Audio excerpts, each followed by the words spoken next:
उसके हाथ मांस काटने और बेचने में व्यस्त रहते, परंतु मुख में सदैव ही श्री हरि विष्णु का नाम रहता। भजम श्रीमन नारायण नारायण हरि हरि, भजमन नारायण नारायण हरि हरि। ये बात कुछ लोगों के मन को मोह लेती, परंतु कुछ लोगों को ये अप्रिय लगती। कैसा इंसान है भला, कोई मांस काटते हुए भी ईश्वर का नाम लेता है। पर सदानंद बातों से दूर भगवान का नाम जपने में लीन रहता। एक दिन दुकान से अपने घर की तरफ जाते समय अनायास ही उसकी नज़र एक पत्थर पर पड़ी। उस काले रंग के सुंदर पत्थर को देखकर सदानंद के मन में आया कि वह उसे साथ ले जाएगा और मांस तौलने के काम में लाएगा। भोले भाले सदानंद को यह एहसास भी नहीं था कि वह पत्थर जो वह अपने साथ ले जा रहा है वह साधारण पत्थर नहीं है। पर जल्द ही उसे इस बात का आभास होने लगा, क्योंकि वह पत्थर मांग किए गए वजन के हिसाब से अपने आप को बदल लेता। अगर सदानंद को 1 किलो का वजन तोलना होता तो वह पत्थर 1 किलो का बन जाता। 2 किलो वजन तोलना होता तो वह पत्थर 2 किलो का बन जाता। ये बात धीरे धीरे पूरे गांव में आग की तरह फैल गई कि सदानंद के पास जादुई पत्थर है, और इस आश्चर्य को देखने के लिए दूर दूर से लोग आने लगे। हर कोई इस पत्थर को देखना चाहता था। ये बात उड़ते उड़ते एक ब्राह्मण तक पहुंची। उस पत्थर को देखने की उस ब्राह्मण की इच्छा भी जागी, पर एक ब्राह्मण कसाई की दुकान पर भला कैसे जा सकता है। फिर उसने दूर से ही उस पत्थर को देखने का निश्चय किया। दूर से ही उसने देखा कि सच में वह पत्थर जितना मांस चाहिए उसके हिसाब से अपना वजन बदल लेता। पर जैसे ही उसने उस पत्थर को गौर से देखा, उसके पांव के तले जमीन खिसक गई। वो पत्थर कोई ऐसा वैसा पत्थर नहीं था, वह भगवान विष्णु का प्रतीक शालिग्राम था। ब्राह्मण को सदानंद की मूर्खता पर क्रोध आया। उसने सदानंद के पास जाकर कहा, मूर्ख, तू जानता नहीं कि कितना बड़ा पाप कर रहा है।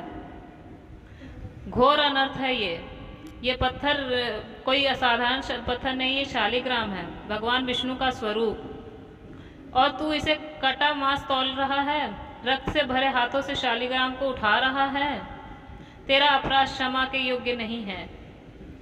सदानंद बहुत ही सरल स्वभाव का था। उसने तुरंत ही ब्राह्मण से क्षमा मांगी और वह पत्थर उस ब्राह्मण को दे दिया। ब्राह्मण प्रसन्न मन से शालिग्राम को अपने घर ले आए, उसे स्नान कराया, चंदन लगाया, धूप दीप जलाया और पूजा अर्चना आरंभ कर दी।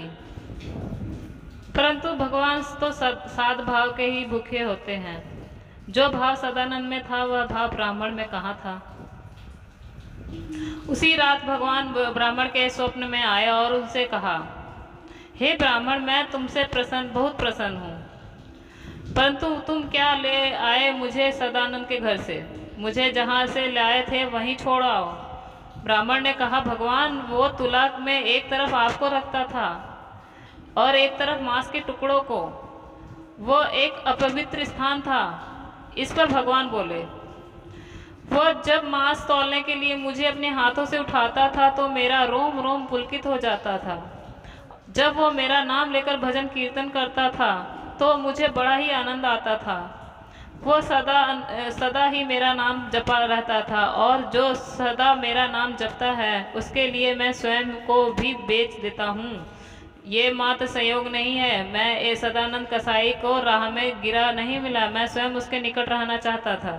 ये मात्र संयोग नहीं था कि मैं मांस के वजन के अनुसार अपना वजन बदल लेता था। मैं स्वयं बार बार सदानंद के हाथों का स्पर्श पाना चाहता था। वह मुझे निस्वार्थ भाव से प्रेम करता था। हे ब्राह्मण, तुम मुझे वहीं छोड़ आओ, सदानंद के पास। अगले दिन ब्राह्मण उठे ही श्री शालिग्राम को लेकर सदानंद के पास पहुंच गया और स्वप्न में हुए भगवान के दर्शन और उनकी इच्छा के बारे में सदानंद को बताया। उन्होंने सदानंद को बताया कि भगवान शालिग्राम ने खुद उसके पास रहने की इच्छा जताई है।